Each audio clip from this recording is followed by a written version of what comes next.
Welcome everyone to Irreverent Faith and Current Affairs, two vicars in the Church of England, but with a twist. It's me, Jamie Franklin, and Daniel French. Daniel, how are you today? No, the twist for me is I'm back home in Devon this week. Nice, So, nice. Yeah. taken time off, and it's nice to be here. It's lovely weather.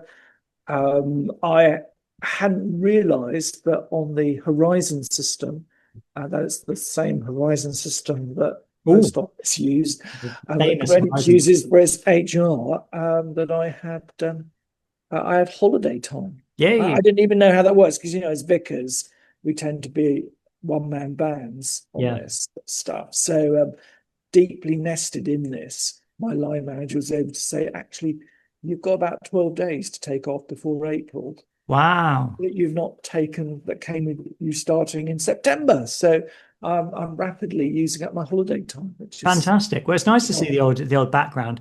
Yeah, it tends to be like for vicars, you take holidays just like when you get a time period where you don't have a load of stuff like cramming in on you and like causing you a load of pressure, and you think, oh, maybe I could stop working for a few days and the church wouldn't fall apart. That tends to be how vicars take. Well, I mean, vicars. I mean, it depends on this kind of church, doesn't it? But certainly, like the kind of churches we've been involved in, you just have to try and carve out a bit of time. So it must be nice for you. It must be a new experience to just be able to just down tools and think, well, things will basically be the same when I get back, and your chaplaincy isn't going to have fallen apart. You know, the Shire won't have been overrun by Saruman's minions. You'll be fine. You'll just have time off and then go back, which is amazing, really. yeah. So here I am, Yeah, fantastic. Well, it's good. and It's good. it's been a busy week in the news, as we know. Busy, busy, busy. Yes, for sure. Now let's begin with the word of God, timeless, as opposed to the passing ages, passing stories of this world. We're going to begin today with a reading from John chapter 9, verses 1 to And I 6. think we should say to people this is Sunday's reading if you're Sure. following the common worship lectionary, and we're going to give an extract from Yeah, it's called it's the revised lectionary, isn't it? Because the Roman Catholic one is very similar, though not exactly the same. Just to keep you on your toes, just so it's not too easy. They're just ever so slightly different. Revised Common Lectionary. Yeah, we're going to do John chapter 9, 1 to 5, 1 to 6, 1 to 7, in fact. But first, let's pray. We'll say the Lord's Prayer. Our Father, which art in heaven, hallowed be thy name. Thy kingdom come, thy will be done in earth as it is in heaven. Give us this day our daily bread. Forgive us our trespasses, as we forgive them that trespass against us. And lead us not into temptation, but deliver us from evil. Amen. John chapter 9, verse 1. As Jesus passed by, he saw a man blind from birth. And his disciples asked him, Rabbi, who sinned, this man or his parents, that he was born blind? Jesus answered, It was not that this man sinned or his parents, but that the works of God might be displayed in him. We must work the works of him who sent me while it is day. Night is coming when no one can work. As long as I am in the world, I am the light of the world. Having said these things, he spit on the ground and made mud with the saliva. Then he anointed the man's eyes with the mud and said to him, Go wash in the pool of Siloam, which means sent. So he went and washed and came back seeing. And those who have looked ahead in the lectionary will know that the entire chapter of John chapter 9 will be read at our Sunday Holy Communion services. yeah, Um, it's right to say we're in a this is one of the like catechetical readings, isn't it, in the ancient church, that like the wedding at Cana, um, the woman at the well, and this reading, these poignant moments in the Gospel of St. John that are quite meaty, but they yeah, were given to prospective Christians for them to sort of digest and take some. Well, we've just talked about mindfulness mm, and contemplation in the Uncollared episode, but they were there to chew over and to take really seriously as part of yeah. And as a the preacher, process. yeah, I mean, as a preacher, and I'm sure you've had far more experience than me at this, Daniel. But when you get a text like this, which is however many verses long, 41 verses long, there's so much here that you really have to be very, very selective in terms of what you talk about, because you could preach 5 sermons just on these first verses here. But there are a couple of interesting things I'd like to pick up on. So, firstly, the implication of the disciples' question is that blindness or misfortune or physical disability may be based on sin, or sin of the individual or sin of the parents. That may be the case, of course, but in this case Jesus says that this is not the reason that the man was born blind, but that the works of God might be displayed in him. So that is like a framing for the whole of the story that follows. That's the purpose of this whole story, that the works of God might be displayed. However, as we read through the story, we see that even though the works of God are displayed in this man, people react differently. Some people are open, some people are cynical, some people are curious, some people are outright hostile in terms of the religious leaders of the time. So that's the first thing. And there's much more here, but one of the other things I think is so interesting about this, and Christ speaks about himself as the light, so there's this theme of kind of like seeing, blindness, light, darkness, and so on and so forth, this sort of interesting symbolic interplay that runs through this whole chapter. But then verse 6, I find this so fascinating. Having said these things, he spit on the ground and made mud with the saliva, which is an amazing thing to kind of imagine, and then anointed the man's eyes with the mud and said, "Go and wash in the pool of Siloam." And I had a look at the patristic writers on this, and many of them talk of Irenaeus, for example, Irenaeus of Lyon, talks about this as like an act of recreation. So the spit is like redolent of God's breath in the creation of Adam, and then the spit and the dirt, sorry, the spit and the dirt coming together making mud is reminiscent of the fact that God formed Adam out of the dust of the earth. So it's a kind of act of recreation. And I think it was Ephraim the Syrian who even said he speculated that the man had no eyeballs and that Christ actually like created some eyeballs out of this Wow. material, which is That's really helpful. I'd never thought about the yeah. origins of the spiritual analogy there. That's really helpful. Is the pool of Siloam, where is that for Yeah, so that was I think it Google? was like on the outer temple complex. Hmm. I can't quite remember exactly where it was. It was some distance away. But what I do know about that is that it was used for purification rituals during the Feast of Tabernacles. So it would have been a way of people like ritually purifying themselves. And again, what the patristic commentators say about this is that the pool is a type of Christ, so, hence why it says, which means sent. Like Christ is the one who's like sent from the Father to, if you like, purify humanity from sin. So the pool of Siloam, as it were, represents Christ in the incarnation. So in that action, in that dual action of the use of that material to recreate the man's vision, as it were, and then the washing in the pool of Siloam, you've got like recreation and you've got purification. So it's a picture of salvation, if you like. It's a picture of like Christ's salvific work in recreating us, making us new, purifying us from sin. And I think like the other thing which I think is really interesting about that is the use of matter in this man's healing. Of course, Christ could have healed the man with a word, and sometimes Christ did heal people just with a word, or cast out demons with a word. But he'd often use the material stuff of creation, and that links us with a kind of sacramental worldview, a sacramental imagination, where we recognize that God doesn't just use words and images and concepts, although he does use those things, but he also uses the material of the world that he's created in order to convey spiritual goods and spiritual blessings to us. And so you see that here, Christ uses the stuff of the earth to recreate this man's sight, to give this man sight, and also to wash him and to purify him. And of course, the patristic fathers see in the pool of Siloam a symbol of baptism as well, a type of baptismal water. So it links us to God's sacramental use of creation to convey spiritual blessing, which I find really fascinating. Mm. So yeah. And I suppose you can see in it also that Christian hopefulness that all may come into union with Christ, Mm, and that nobody's heart is changed, is beyond reproach. One's past or disabilities or whatever's are not. These are not things that are barriers to a life in Christ, yes. but rather in some ways they glorify. We have out of this we have a history, don't we, of 2,000 years of all sorts of people, Mm, whether they are people who are born with incredible the awful impediments who somehow overcome that, and or scoundrels who become blazing lights for the gospel. Yes. Yes, absolutely. Absolutely. Um, Yeah. I remember the seeing this first of all as a story in Robert Powell's Jesus of Nazareth, Oh yeah. which for my generation was that he was Jesus. Yeah. This Yeah. was so powerful in this television movie, and there's this wonderful moment.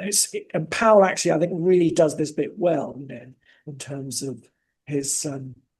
They show the man's that they see it from the man's point of view as his eyes. Initially, he's like, "You're hurting me, so you're put in this mud," and Mm. it's quite painful. And then he's looking at the water in the pool, and he starts to actually see, he can't believe it. Mm. Uh, and the Pharisees in the next part are indignant, as we see in chapter 9. There's this whole dialogue, and it's really it's really high octane conversation. There's this shouting match Mm. between them, but the Pharisees are played again. This is a very 1970s television thing. A couple of the actors are also in Grange Hill. Yeah, I think one of them's like the PE teacher in Grange Hill, if I remember rightly. So for me as a kid, this was like, yeah, and and you're pretty awful in Grange Hill as well. Speak with a different accent, I assume. Yeah, Was Grange Hill set in Newcastle, was it? I think so. Yeah, yeah, Yeah, it had PJ and Duncan. And I remember Anton Deck is now they're called. that's right. I was a Yeah. kid there. It was the Pharisees were Grange Hill teachers. So I just thought that was Nice. that was so. I thought that was really clever casting. They're bastards there, and they're Yeah, bastards here. typecasting. Oh no, brilliant, brilliant. Right, Daniel, let's talk about some stories. So, obviously, last week Tom and I spoke about the US attacking Iran, the Supreme Leader Khamenei being killed. This is ongoing, and I think some new leadership has been put in place for the regime, Yeah. so the regime has not fallen. I mean, we could talk about some of these things in detail, but we've got a number of church leaders condemning the war, calling for caution. We can, as I say, we can go into detail about some of that. But Tom and I spoke about it last week, but we didn't get your take. So what's your sort of initial reaction to this whole thing? Mm. Isn't it interesting, isn't it, how it has brought a sharp divide Mm, um, within the Western world? yeah. And I suspect, across many a family home or whatever, people have got different views on this that are sharply divided. And it tends to go with how you're going to vote. It tends to be how you're going to see Mm, this. Um, and so we've had Zach Polensky from the Green Party give an indignant series of tweets and mhm, speeches, that how this is breaking international law uh, and so on and so on. Um, and yet, what's grueling is that many of those people who are now getting indignant were strangely quiet, when hundreds of thousands, if not millions, went into the streets mm, across Iran mm, demanding international help. mm. Yeah. Uh, yeah, and I still find the BBC and Channel 4's output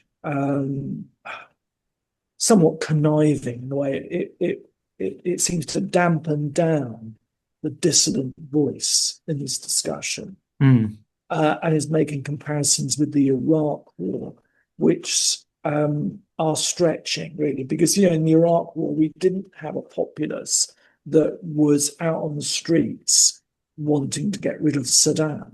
yeah. Where here we've had, in the last 6 months, and particularly in the last 6 weeks or so, we've had hundreds of thousands, if not millions, going out to the streets. People, uh, burning pictures of Khomeini, burning the Republican flag, shouting for the crown prince to come and to return as king. That there's and that's been a lot of the mainstream media has tended to portray that as sort of mild skirmishes. Yeah, yeah. When it's comparable to what I saw in my teens of the Cold War. When people like Ceausescu got booed Mm. by crowds in the square and had to leave. Um, when the Iron Curtain fell down and people pulled down the Berlin Wall, and there was this mass popular uprising Yeah, that was, mostly peaceful, yeah. and the all the time in square. I remember that very Mm. poignantly as a first year undergrad, and the horror of that. And this feels like it's in that kind of historical moment that there is an enormous disquiet and revulsion of citizens with this regime that has caused so much hurt and damage, not only globally, and has funded all sorts of organizations like the IRA, um, um, sort of all kind of drug stuff in Venezuela, and it's fanned the flames of radical Islamism. It's funded Hamas and Hezbollah, and it's kidnapped people. It's probably been responsible for the deaths of millions and the disquiet and upset of the world. Uh, and we're sort of now poo-pooing that. You think, oh well, it's Yeah. okay. It's now, oh, it's awful that they're being bombed, and that breaks international law. Whatever international law is really, I don't really know. Yeah, we were talking Yeah, about this last, yeah, this feels last week. very a very loose concept, really. I mean, Yeah, uh, yeah. We spoke about international yeah, law last did you? week. It's like it's basically like a treaty. I mean, Mm, international law is like whatever NATO decides it is, basically. So I agree with you about that. I think that like invoking international law like it's some kind of binding moral imperative on all nations, I just think is very odd. In fact, can I read you? I want to just read you something that Rowan Williams said this week because I thought there was good stuff in this, and I also thought there was questionable stuff. So, Lord Williams said, apart from the obvious issue that any pretense at just war requires a clear and immediate need for self-defense, and just as importantly, a clear definition of what would count as a successful outcome, the current military action poses serious threats to any secure short-term future in the region. It's also crucial to remember that real urgency for Iran is a new political order that responds to what Iranian people are actually hoping for themselves, not some kind of covert annexation designed to serve geopolitical maneuvering, not a puppet government nor a military protectorate. What is the work being done to make this more imaginable? There are substantial Iranian groups inside and outside the country looking towards a democratic future. Their voices needs to be listened to. And then there are a number of other people who talk about it's these Christian groups who say it's breaking international law and so on and so forth, which is, all of which is very interesting. I'm skeptical about this international law thing, as I said. I don't think it really matters, to be honest with you, this concept of international law. But I think that the just war thing is important. mm, However, yeah. I also think it's good to hear Lord Williams saying that because all the other Christian leaders I've heard haven't been like invoking the concept of just war. But what I would say about this is like him saying, and you said before we started recording, you said you've been having a look at this, Daniel, but so you might have a view on it. But like when he says just war requires a clear and immediate need for self-defense, I don't think that's actually true according to the sort of traditional canons of just war. I think what just war says is that a number of criteria need to be met in order for a war to be just. One of which is to have a just cause to go to war. And that can be self-defense.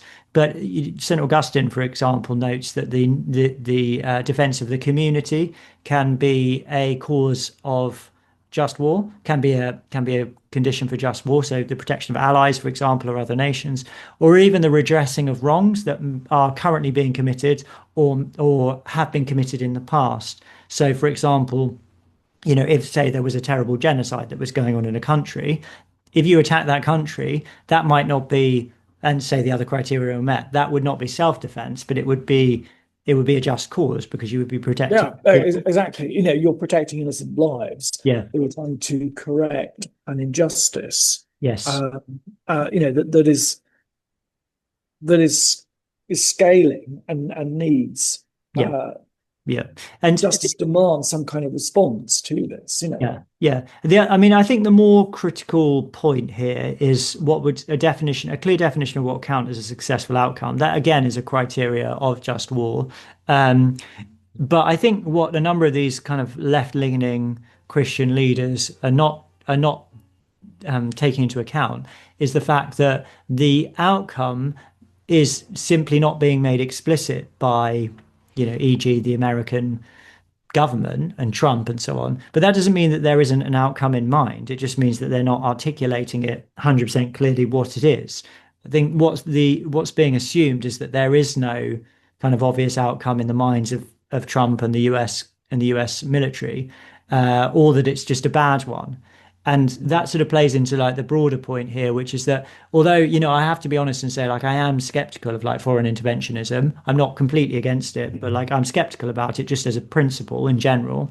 A lot of this reaction, this kind of hand-wringing reaction, to me, I can't separate it from a kind of Trump derangement syndrome. I think a lot of it is because it's Trump doing it, whereas if it was somebody else, I think they might be, as you say, like saying, "Oh, good on them. We need regime change. The people want to be liberated. We need to liberate women and LGBTQIA plus people and blah blah blah and all this kind of stuff." But because it's, Yeah, do no, exactly. Yeah, exactly. you see what I mean? Yeah, and that sort of colours all of this. Yeah, no, I agree with you in terms of international intervention. I think it's good to be cautious, but there is a point, when a population is asking, Yeah, when dissidents are saying we actually need international help to be able to overcome the republic and set up something new. Please help. That and that is a volume, and that's for several months. yeah, I think that clearly speaks into some kind of justification, yeah, uh, because I think it's very easy just to forget how brutal this regime is. I mean, some of the stories are just so unbelievably horrific, and yeah, that not only could they have executed 30, 40,000 people, maybe even more. Some people have said 60,000.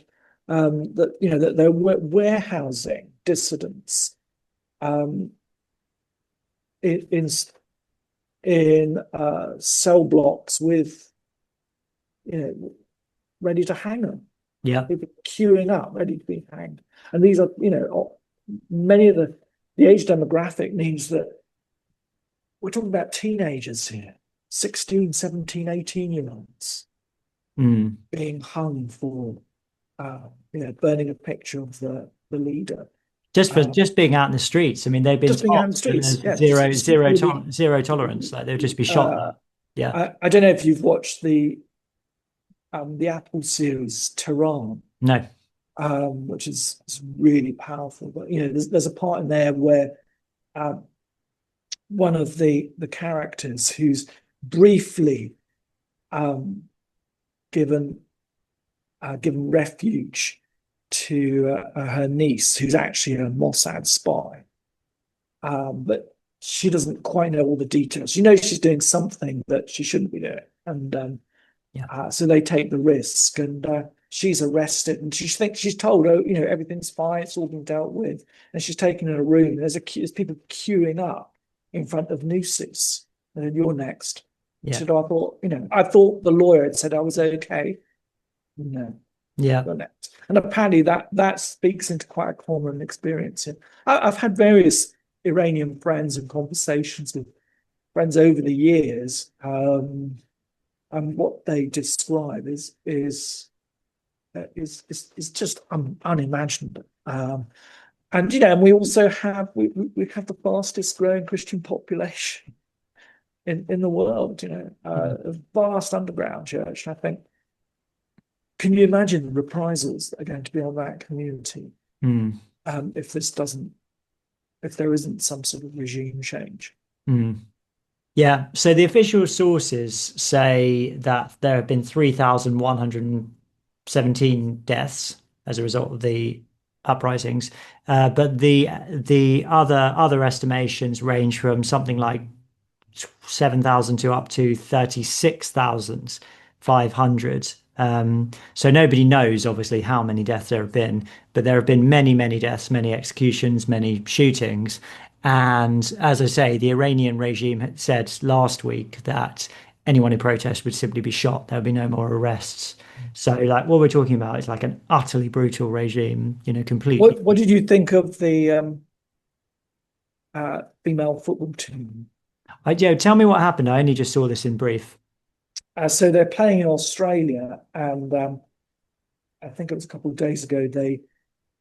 When it came to their turn and the national anthem was played, none of them sung it.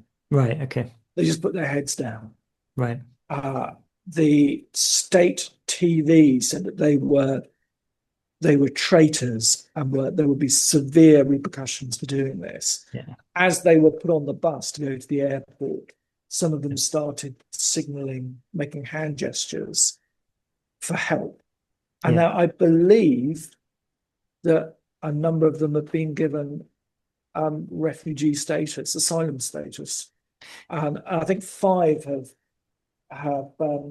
stayed in now in Australian hands, thank God. But you imagine what's going to happen to the rest. All their families, All their families, Yeah. And I just want to say, I think to say to people,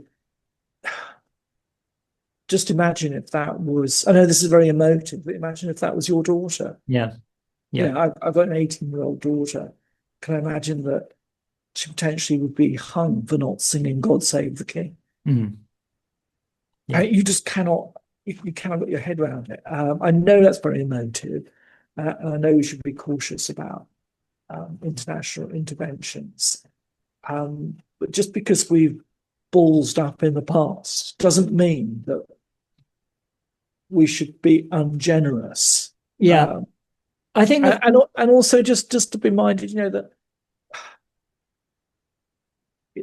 historically Iran, Persia is actually a very different country, I think, to many of the other Arab countries, and we can't use the same sort of strategic mathematics on this country that we might do elsewhere. This isn't Iraq. Persians don't think of themselves as Arabs. Yeah. And we can't just read the past slavishly into the present. I think that would be unintelligent and uninformed to do so. Yeah. Yes, we should be careful. I mean, yes, God forbid, there's a real, one of the dangers, isn't it, is that Russia and China decide to arm the regime because it plays to their proxy war to exhaust.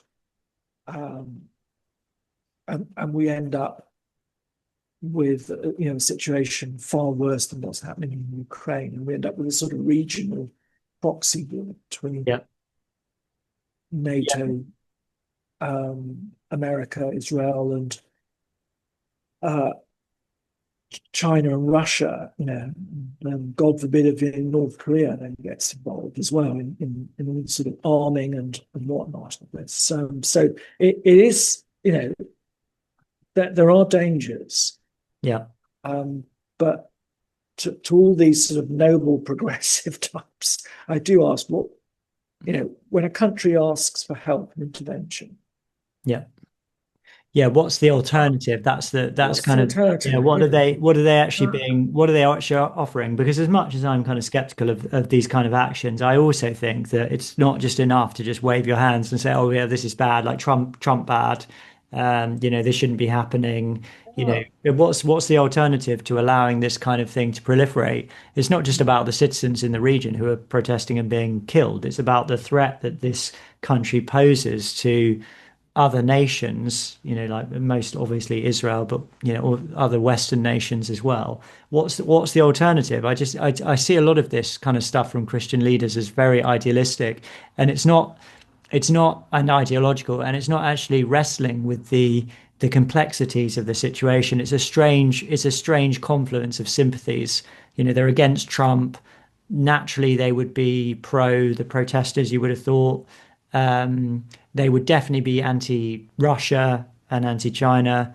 But the reaction is very different. I think the comparison with Ukraine is really interesting because the reaction is very different. They're very, very much in support of military intervention in Ukraine.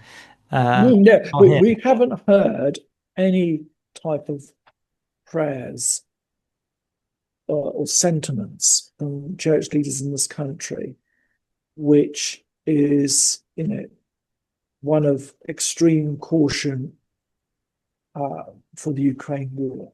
Mm, yeah, I can't think of a single output from anybody in the hierarchy that has said, it's time to put down arms and to come to the negotiating table. yeah, yeah. Even though if you look at the core principles of the just war theory, I've just got them all outlined here, a summary of, number 6, the anticipated benefits of war must outweigh the expected harms. The harm of a conventional war with Russia. We've never been to war with Russia. France has been to war with Russia. Germany's been to war with Russia, in centuries past. But NATO has never been to war with Russia. A conventional war with Russia could potentially be worse in terms of conflict than the Second World War, which until recently we were still paying off for. Completely changed the geopolitical landscape, ruined us as a country. Yeah. Well, it could be a global nuclear war, couldn't it? I mean, Or Russia's you could Russia's have nuclear power. a global nuclear war, Yeah. which for environmentalists is not particularly that good. Mm.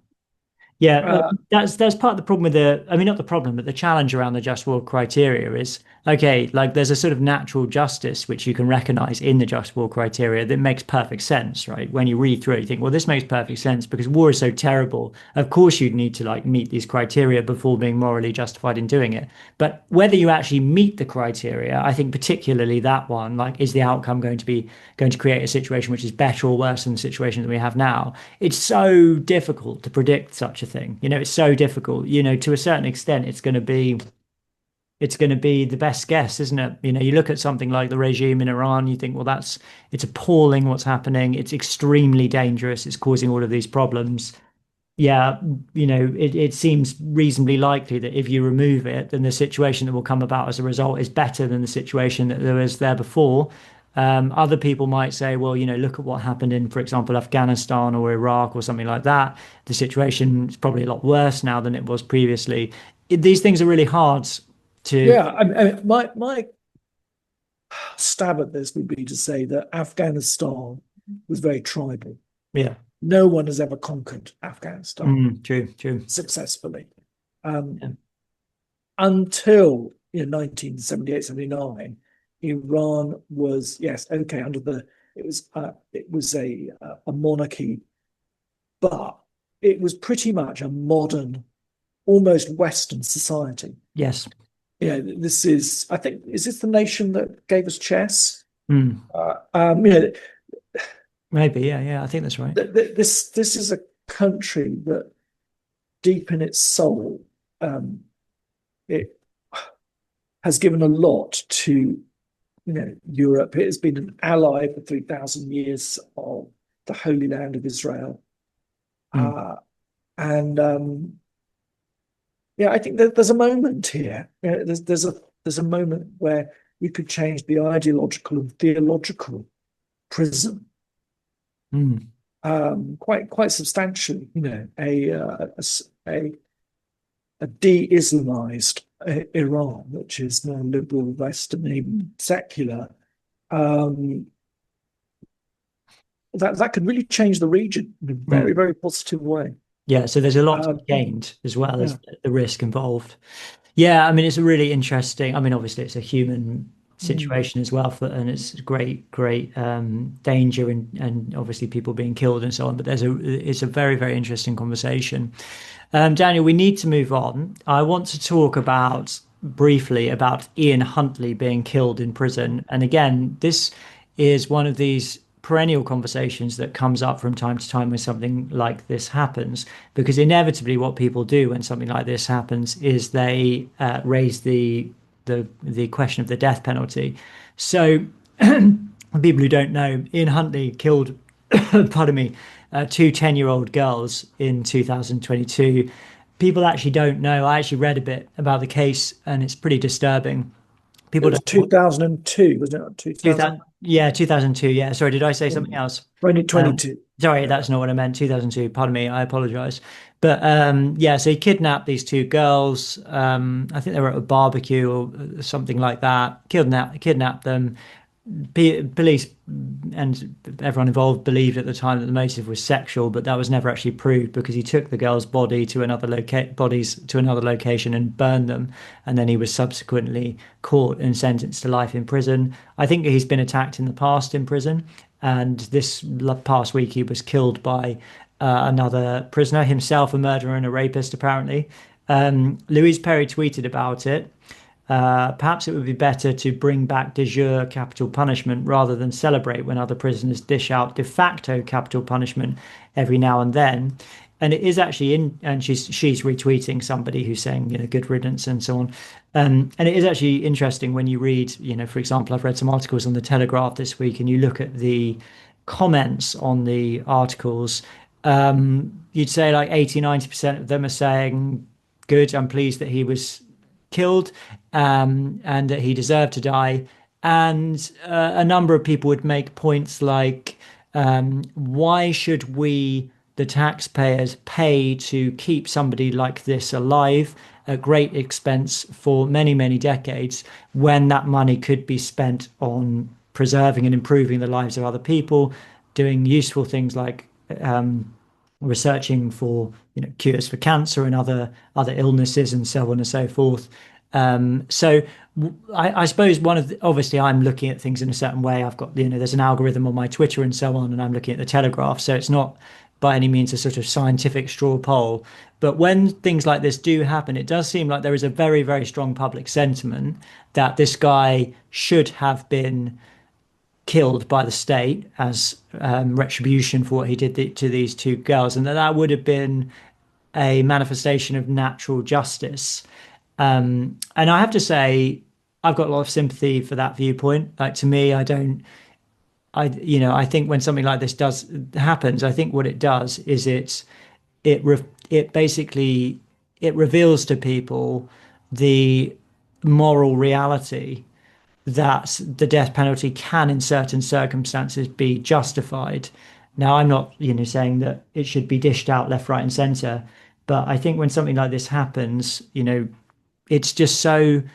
Firstly, like there's no doubt at all. I mean, you could probably create a kind of criteria like with just war theory, but like one of the criteria I think is like there's no doubt, that this guy did what he did. He took two 10-year-old girls, he probably raped them, he imprisoned them in his house, he killed them. Don't even know how he killed them, but then he burned their bodies. And it was premeditated, it was cruel, it was sadistic, it was he put them through unimaginable horror and then he ended their lives.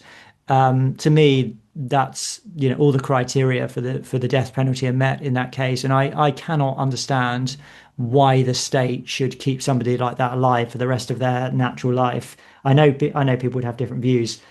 Anyway, so I just thought it was an Mm. interesting thing to see the reaction. But what's your take on all that, Daniel?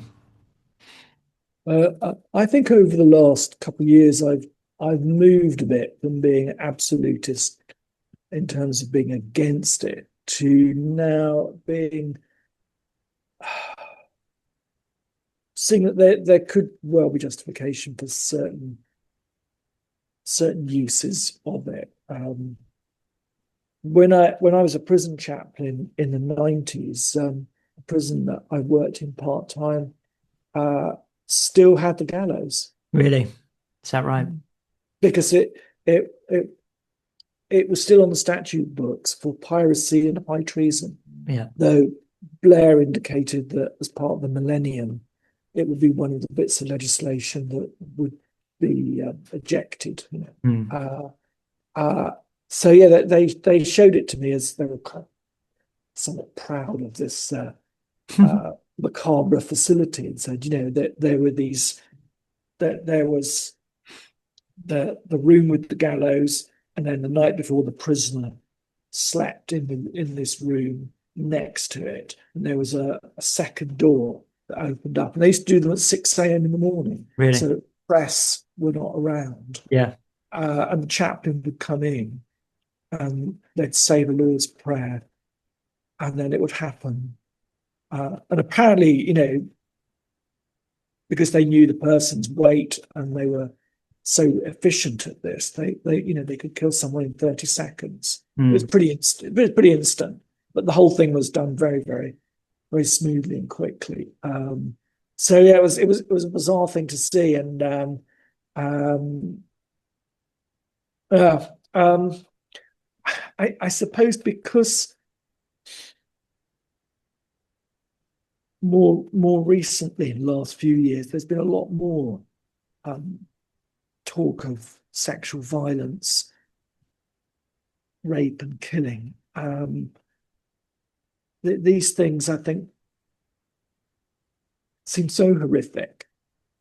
Uh, I suppose I see this as a deterrent ultimately, Mm. Yeah. Yeah.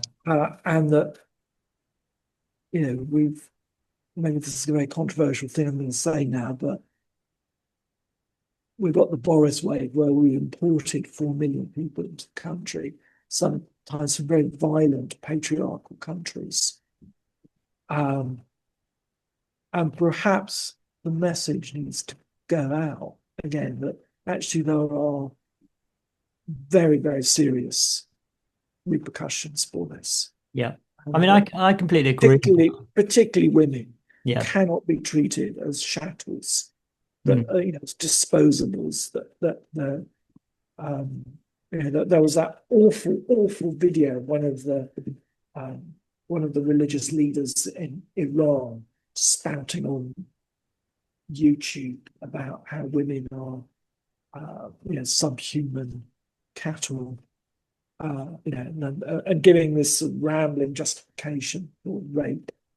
Uh, and I just think, if we're not careful, we're going to start making excuses and normalize really, really abhorrent behavior. Yeah. Uh, and Yeah. perhaps, even as a temporary measure for a few decades, this needs to be put, that there are very, very serious repercussions for, doing stuff like Ian Huntley did, and thinking that that's completely justifiable. Yeah. I think the deterrent thing is a really good point, actually. I mean, it's often sort of poo-pooed in more sort of liberal circles, but I think it's a perfectly legitimate reason to have something like the death penalty or even harsh prison sentences. It's so that people know that the justice system is not a soft touch, and if you do something like this, you will suffer as a result. There will be retribution, and I have to say I believe in retribution. This is another thing that the leftists are often against. But it's a biblical principle. It's in Genesis chapter 9 and Romans 13. It's that if you take the life of another human being, your life itself is forfeit as a price for the life that you've taken, and it shows respect and for the person that has been murdered, and it constitutes justice as well. So a lot of the time when you discuss the death penalty in the abstract, it's easy to, as I say, to dismiss these things as kind of archaic, barbarous notions. But when you actually come face to face with the reality of murder, rape, the murder and rape of children, for example, the abduction, murder and rape of children, it constitutes the principles of natural justice for the death penalty not to be carried out in circumstances like this. And I think that's what people are intuiting when they celebrate this guy being killed, by an incarcerated vigilante. So, like Filippo wrote in, said, next time you discuss the death penalty, think about the fate of Ian Huntley, whose death there seemed to be rejoicing about whose death they seem to be rejoicing. Is it more humane to execute a murderer calmly and justly, or is it better that he had repeated attacks in prison and other prisoners were driven to destroy him? I know what I think. And that's, it's another good point, isn't it? If this guy is considered to be so evil and deserving of death that he can't even be kept alive in a prison, what's the point in not having capital punishment for something like that? As I say, I know what the arguments are against it, but in certain cases, I just think it's so clear that the death penalty should be enacted, and this to me would be one of them. Daniel, we should probably move on, talk about something a bit more well, a bit less awful, I suppose. We'll do our email and hymn of the week in a minute. But just to say, if you enjoy the podcast, please do support us. Patreon.com/Reverend. You get our bonus podcast, Uncollared. We did a massive like metaphysical exploration. I won't even read out the topics, but it was deeply, deeply philosophical and enlightening this week. So we do that. We release the episodes early, and we also do other bonus bits and pieces as well. But it's really, really important you support the podcast. It costs money to make. I make my living podcasting and writing, so I need the money. And you're doing a great thing by supporting us. So patreon.com/irreverend to do that. Go to our website, reverendpod.com, or you can support us on Substack as well at reverendpod.substack.com. All of the links are on the show notes. Please, please do support us. Really appreciate it if you can do that. All right, Daniel, a couple of emails. Well, one email and then hymn of the week. So from Alice, I was listening to your latest podcast discussing the Gorton and Denton by-election. I keep wanting to call it the Gordon Bennett by-election, but when this article dropped in my inbox from EN, so this is Evangelicals Now. I can't actually, I have to read this from my email because she screenshotted it. I'm not a subscriber, believe it or not. And she writes, it's not just Muslim voters who don't know what the party is about. That's the Green Party. How can Christians defend their membership without mentioning any of their policies beyond the Green agenda? It also frustrates me that Evangelicals Now publishes this without pushing back and saying that she needs to go into further depth and detail. Alice also says, I hope that Jamie's son is fully recovered. Sepsis in children is a scary and humbling experience. Now off to write a grumpy email to Ian about their poor editorial choices. Alice, thank you very much, Alice. My son actually, he had appendicitis, and the thing that goes along with it when it bursts, I forget the name of it. But he didn't have sepsis, fortunately, but he's fine. He's recovered a couple of months ago now, and yeah, he is a lot better. So really appreciate that. Now I just want to where is it? Sorry, what was the name? It was Alice, wasn't it? Here we are. So I'll just read you what this says in this Evangelicals Now article. So this is a Christian writer basically writing about why they support the Green Party. I'm one of the Green Council leaders. I'm also a Christian, and there are many people of faith involved in the party.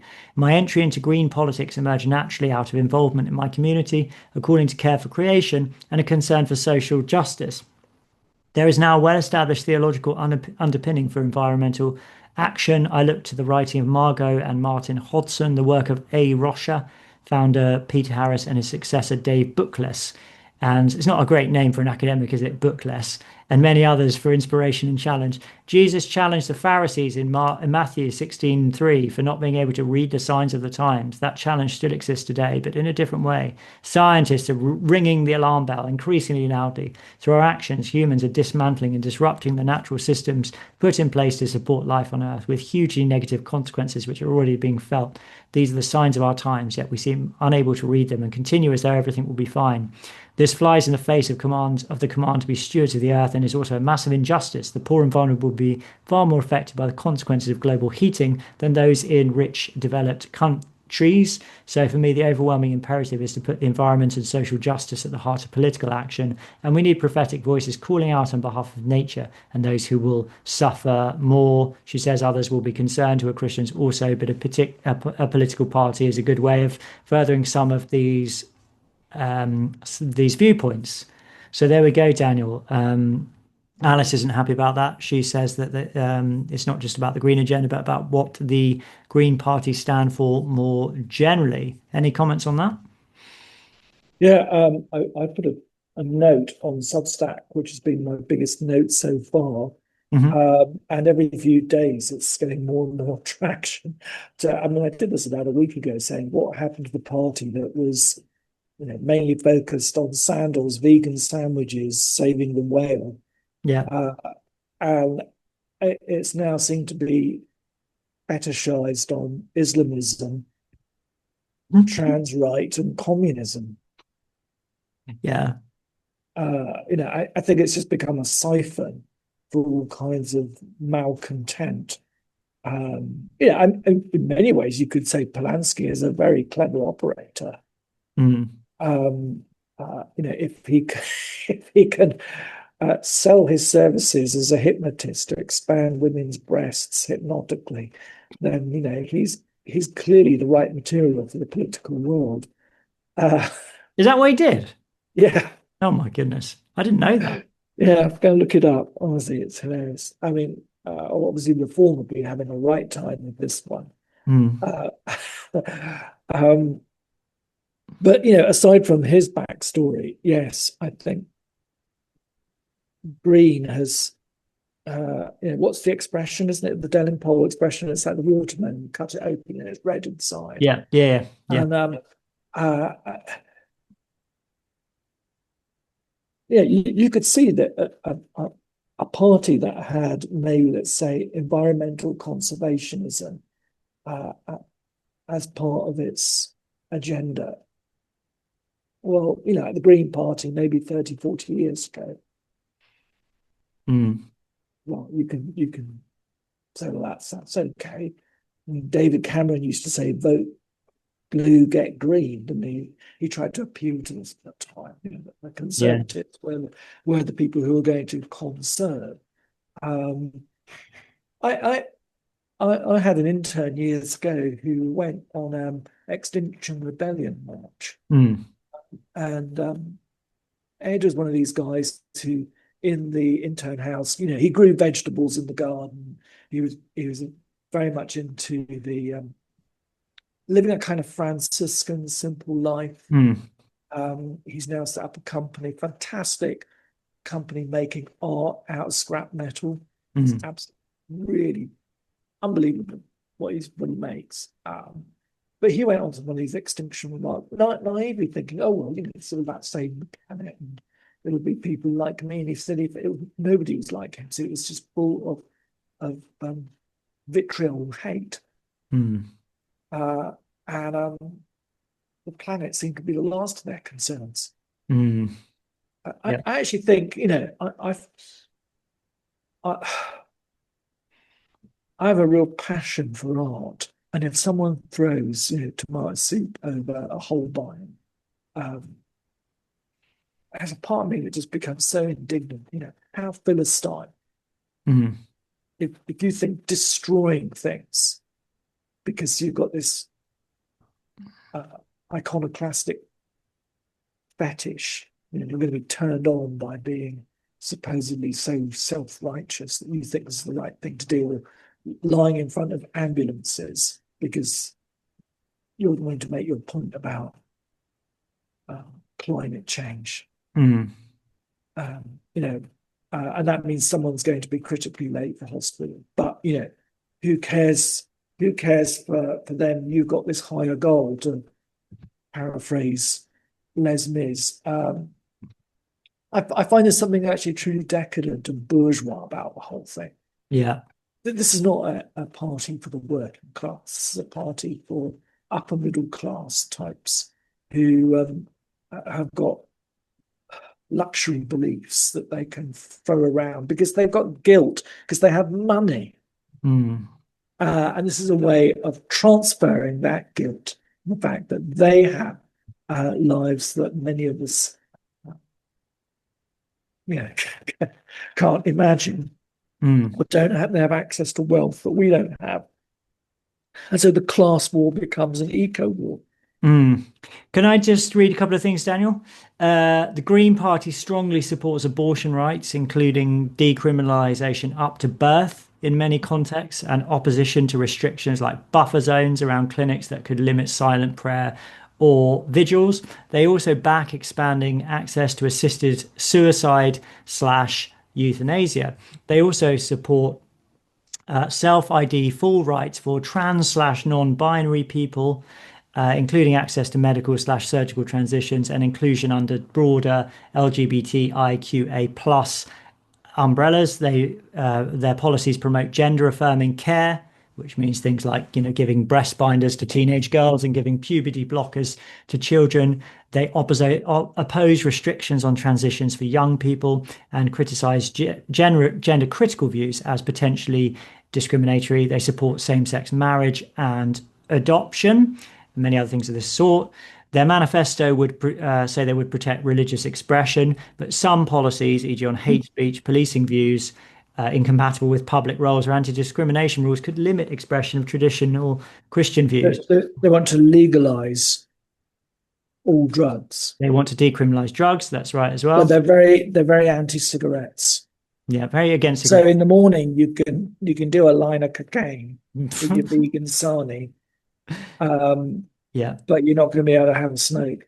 yeah, yeah, exactly. So Oh, and they're going to ban landlords, aren't they? Going to, yeah, they're gonna I make think it if you've got illegal. a second home, or Yeah, if you have a series of, or you run a company that provides rent, it's all going to be nationalized. yeah.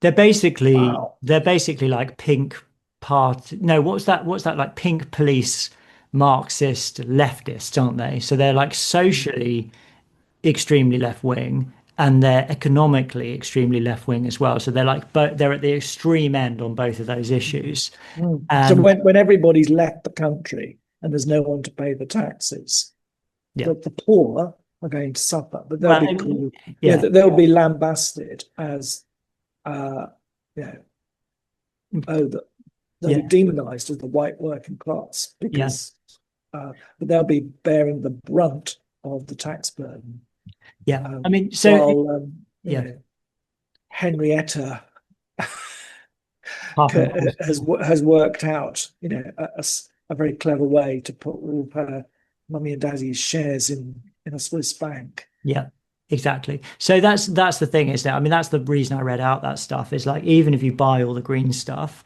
um, which I think there's good reason to be skeptical about personally, but even if you buy all of that stuff, it doesn't mean you should support the Green Party. I mean, their policies are absolutely appalling on almost every level, I would think. If they actually got into power, it would reduce this country to a wasteland. Essentially, it would be an uninhabitable. Can you imagine? Everyone would be in poverty. It would plunge us all into poverty. The abortion rate, people would be having abortions left, right, and centre. Everyone would be absolutely stoned out of their minds because everyone would be addicted to crack and heroin. What else? But there'd be a lot of social housing. There'd be lots and lots of social housing. Everyone would be undergoing, all the children would be undergoing gender transition. You'd have to walk everywhere. You couldn't drive your car Yeah, yeah, beyond about 10 miles. yeah. All the Christians would be in prison. Yeah, you and I, we'd be in a cell. We'd be waiting for. Yeah, it'd be like yeah, exactly. So anyway, so it would not be good, and I don't think Christians should support the Green Yeah, Party. well, the interesting thing in that by-election was that the material that went out, uh, many of the non-English flyers didn't include all of this stuff that, socially conservative Muslims and Hindus would be absolutely horrified. And Mm. you're getting stories of them actually going online, looking at the website and saying, "Oh, I didn't realize, it was going to be legalizing prostitution, drugs, um, uh, There'd be prostitutes, felons." prostitutes and drug-addled homeless people everywhere. And yeah, I mean, it's like an apocalyptic. It'd be quite a good thing, actually. You could imagine what the world would be like after 3 years to a green government, and then you could set a dystopian science fiction novel in that world. I think it'd be quite a good idea, actually. Yeah. We should finish soon, Daniel. So we're doing hymn of the week, and this week, Daniel, we're doing your hymn. which is I Vow to Thee My Country. Do you want to tell us about it? Yeah, I have a bit of a love-hate relationship with it. I love the tune, Mm, Gustav Holst's The Planets. And when I was a kid, it was I had a tape deck with mostly classical bits and bobs. And mm, Holst's Suite of the Planets was one of my favorites. I used to love reading science fiction books, listening to it. And mm. so I love the tune. I, there are times when verse one, it doesn't always sit easy. The love that dares not ask any questions. I do think in war we should ask questions. Mm. Um, uh, and there are parts of the First World War story that I think are unresolved still, certainly in me. And yet, this hymn still does move me. I mean, obviously, verse two is very theological. Did you know that the author, because it was originally a poem by Cecil Spring Rice, he was the ambassador to the United States, and he wrote it before the First World War. Is that Um, and yeah, and adapted it later on uh, in 1918 after the war to reflect a more somber uh, sense. mm. Let's listen to a bit of the second verse, shall we?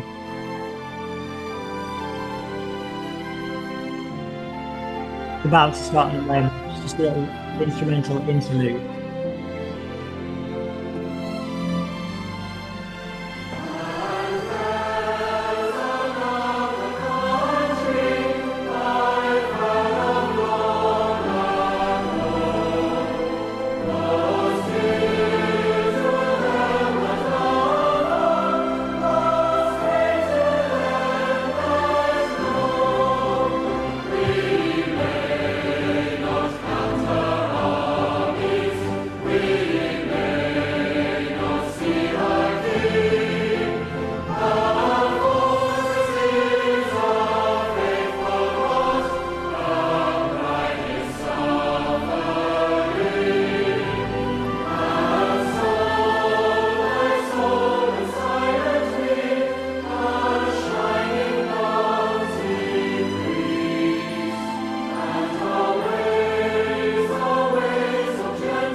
I love that second verse. I think Oh, it's that amazing, second isn't verse it? like it causes Yeah, the I think hair it's to the one back of of your head the stand up.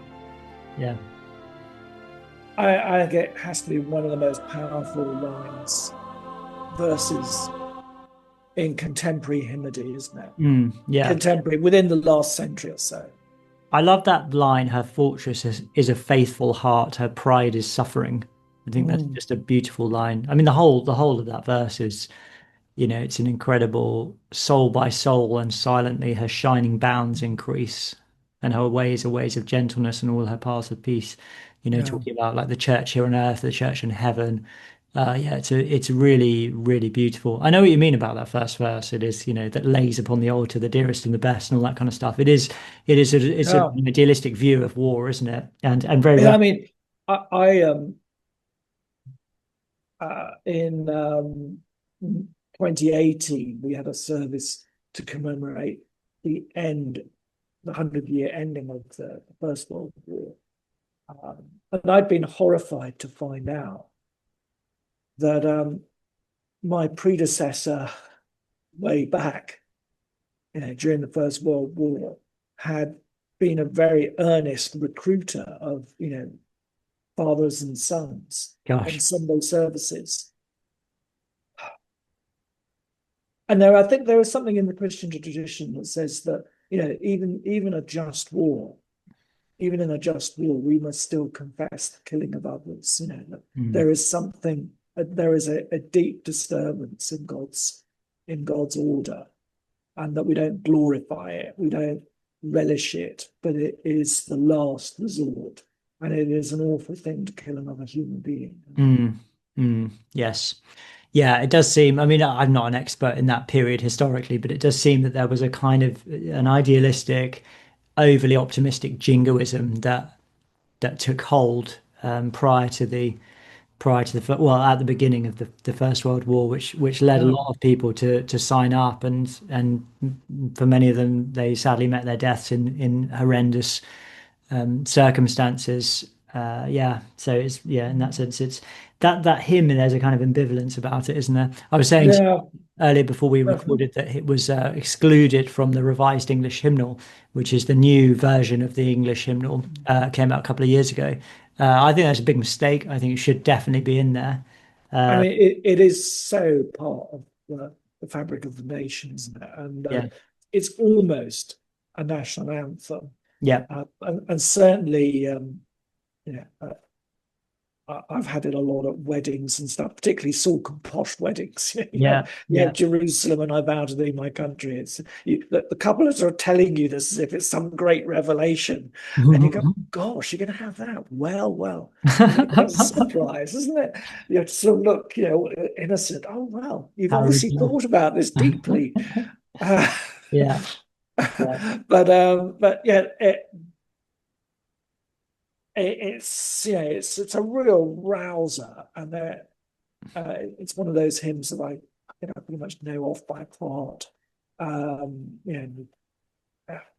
it's incredibly moving. It's associated obviously with the rugby now, Mm, and uh, isn't it funny that that there's a lot of pearl clutching over nationalism and Christianity or Christian nationalism or whatever, but I think this is an instance where that does touch upon mm, you know, it sort of touches on the heart in a way that is mm. very, very powerful.